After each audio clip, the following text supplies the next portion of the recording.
Hello again and welcome to Shed Talk, my weekly magazine video series looking at the keeping, breeding and showing of cage birds, with a particular focus on the exhibition style budgerigar.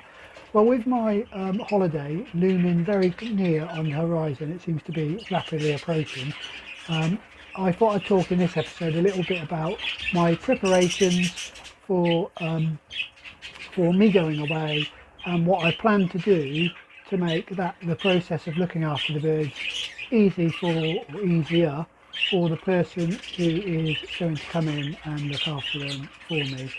As always, if you enjoy the episode, please do hit the like. Don't forget, to comment if there's anything that you do to make the process easier for someone who's looking after your birds while you're away. Then do leave those in the comment, and perhaps I can mention them in the next episode. Right, my plans for going away on holiday. So, as most of you regular viewers will know, I'm about to go away on holiday, and all of us will need a break at some stage, need to go away on holiday, or maybe go away work-wise, or that sort of thing. And we all know that looking after the birds, or looking after any livestock, does require 365-day a year attention, which does produce us with a problem if we're about to go away. Now, some of you may be lucky enough to have another bird keeping friend who will pop in and look after your birds for you, but others may not. And whilst I've got a number of bird keeping friends who would do it, it's for me personally, it's easier if I ask a non-bird keeping person to look after the birds, just because of ease of access to my two bird rooms. So with that in mind, and I guess generally that's probably most people will be looking at asking a non-bird keeping friend to do it, and whether you keep a large flock or just a couple of birds in a cage, you do have the problem that a non-bird keeping friend will have some of the stuff that seems obvious to me or you will be less obvious to somebody who doesn't keep birds. So the first thing I do, and I'm in the process of updating it now, is I have some simple notes that I will leave behind for the person who's looking after them. And this will try and explain in relatively easy terms what they need to do on a day or two daily basis, depending on how often you're asking them to come in. And what I do personally is after I've worked through this process, I will then speak to the person, get them to come in and orientate them around the room and let them know go through the notes and let them know what the various bits actually mean. I'm fortunate that the person who's looking after the birds this year looked after them a couple of years ago, so I hope that most of this will not be too new to them, but it's been a year in between the last time they looked after them. So again, looking after them for 2 weeks and looking after them every day is quite a big difference. So as well as the normal things in the notes explaining where the seed is, what the cages are, the drinkers, that sort of thing, there's a couple of other things that I tend to focus on.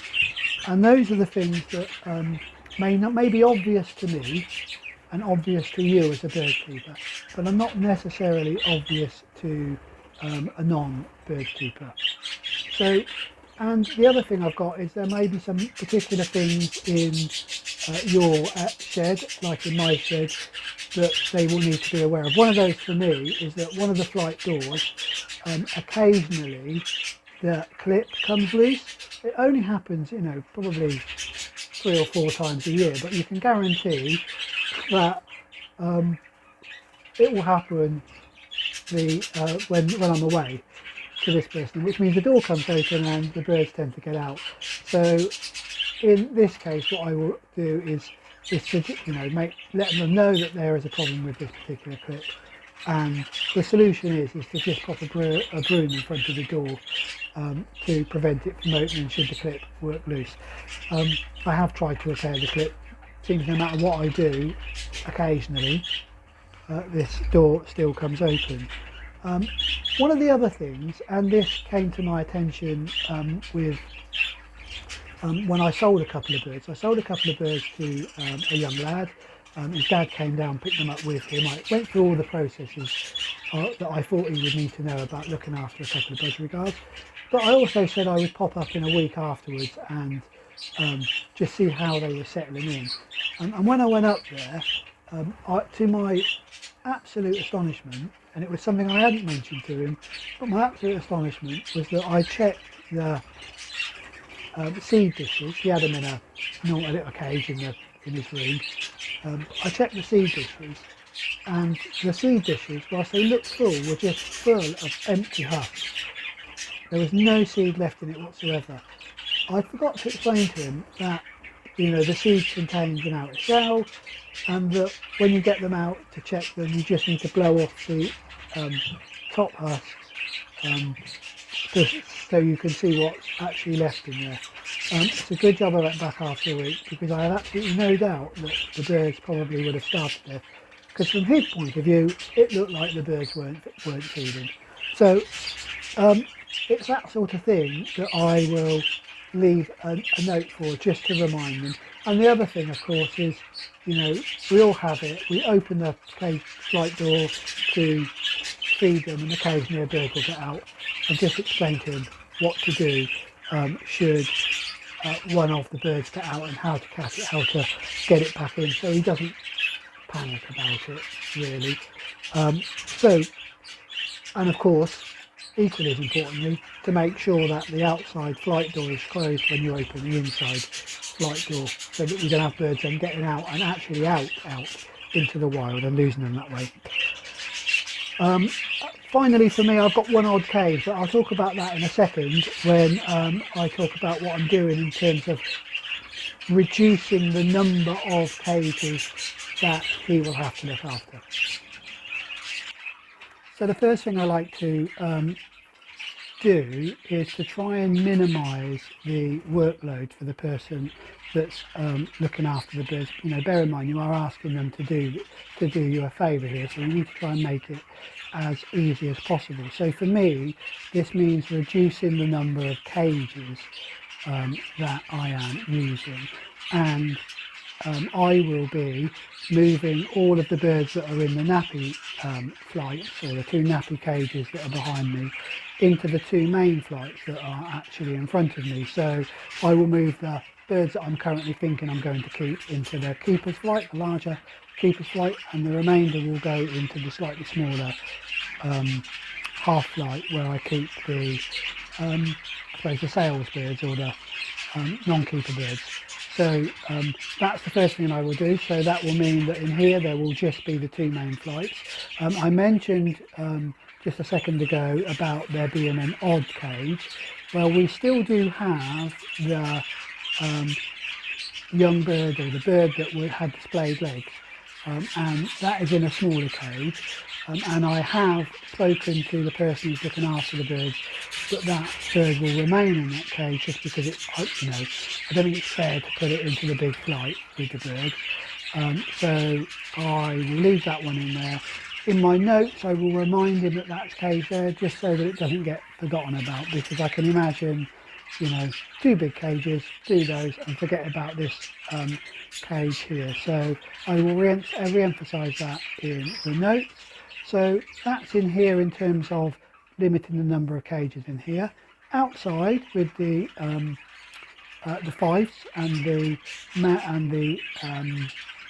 Finches that are outside, again, my intention is to have just a single flight out there. So all of the birds, all the young Fifes should have been fully weaned by then. They're virtually, I've got the ones that are in the currently in the two cages, the two separate cages, they're fully weaned. The ones that are still left in the breeding cages are, they've left the nest. I've not heard them calling for food from the parents, even when I top up, which is what I normally do. But certainly, you know, I've still got another 14 days to go before I go away. So within those 14 days, I'd expect those to be fully weaned. So all of the Fife will go into the main flight.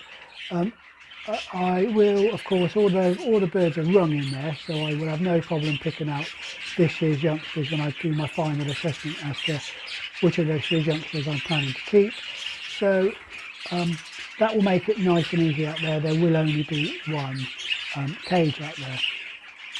So that's in terms of reducing the workload, in terms of the number of cages that the person will have to look after. In terms of the other bits and pieces to make it easier, what I will be doing is changing the type of feeders I will be using, and I will be doing that next week. So it will give the birds a week to get used to the new feeders. And you may be aware, those of you that have been with me a little while, I have some slightly larger feeders for the 2 budgerigar cages. They will easily last 2 or 3 days, so you will only need to top those up every couple of days, and they are quite easy just to top up from the top. So there's no, at the moment I use dishes that I, you know, blow the husk off and then top up daily. These will be nice and easy for him to top up. There's no, the way they're designed, there won't be any problem with husk or major problem with husk. So that's for in here. Those 2 feeders will go into the main 2 big flights in here. Outside, I will use for the finches. I use a jam jar feeder, and I will also add an additional jam jar feeder in there for the canary seed.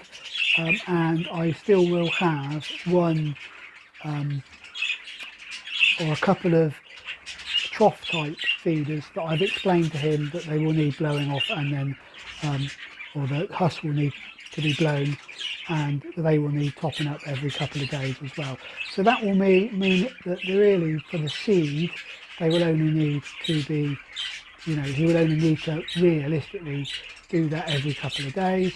And for drinkers, I will add some additional drinkers both to the inside flights, both for the budgerigar flights and for the Finch and Fife flight. So again, the water should last a couple of days, although I have mentioned to him to, if he can, to change that every day if possible, just so they've got fresh water every day. My feeding regime will change over that period as well. I can't expect them to do soft food and all that sort of stuff, and to top up with, you know, tonic seed. So for the budgerigars, they will get their basic seed that they get, and for the finches, they will get the normal finch seed that they always get, and the canaries out there will get a basic canary seed diet. So, and that should do them for the 2 weeks. I'm only away for 2 weeks, so hopefully when I come back I will be able to start doing my normal routine around feeding. So really that's it in terms of reducing the workload for them, and hopefully by doing this and doing this preparation that he shouldn't have too many problems with looking after the birds. The final thing I will do is the day before, or a couple of days before I'm due to go away, all of those flights will get a really good clean out. So I will clean them out, change all the bottom, you know, litter, I suppose, the chipping, bedding that I put in the bottom of the cages. Those will all get changed. All of the dishes will have a thorough clean. So hopefully they won't be a problem in terms of the cages being overly fouled in the 2 weeks that I'm away. So there we go, that's my plans to what I will do for making it slightly easier for the person who's looking after the birds. And the final thing we have to think about, of course, is what happens if something goes wrong. You know, it's always I think useful to explain to somebody who doesn't keep birds or doesn't keep any, particularly the smaller livestock, that, you know, sometimes there are losses, and that occasionally a bird will die, and that this is probably nothing to do with anything that person has done. Just to reassure them that that these things do happen. Of course, if there are 2 or 3 birds that have are dying, or that birds start to look sick, then it's important that the person has a way of contacting you. So I will leave as part of the notes my contact number, either so that they can message me, contact me via Facebook, or if need be, give me a call and I can talk through what it is. So just so that they know that I am there on the end of the phone if needed. It's just reassurance for the person who is looking after them. So that's what I do in my shed when I'm going away.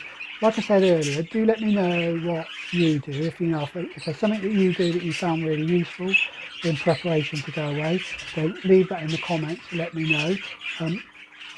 We can all learn from each other, can't we? And there may well be something that I've forgotten about that I can then, add to my list, my notes for the person that's looking after my birds. So yeah, so do leave a comment. If you're not, if you enjoy the video, do hit the like. Don't forget, if you're not yet a subscriber, then please do subscribe to the channel. But most importantly, as always, do stay safe and enjoy your birds.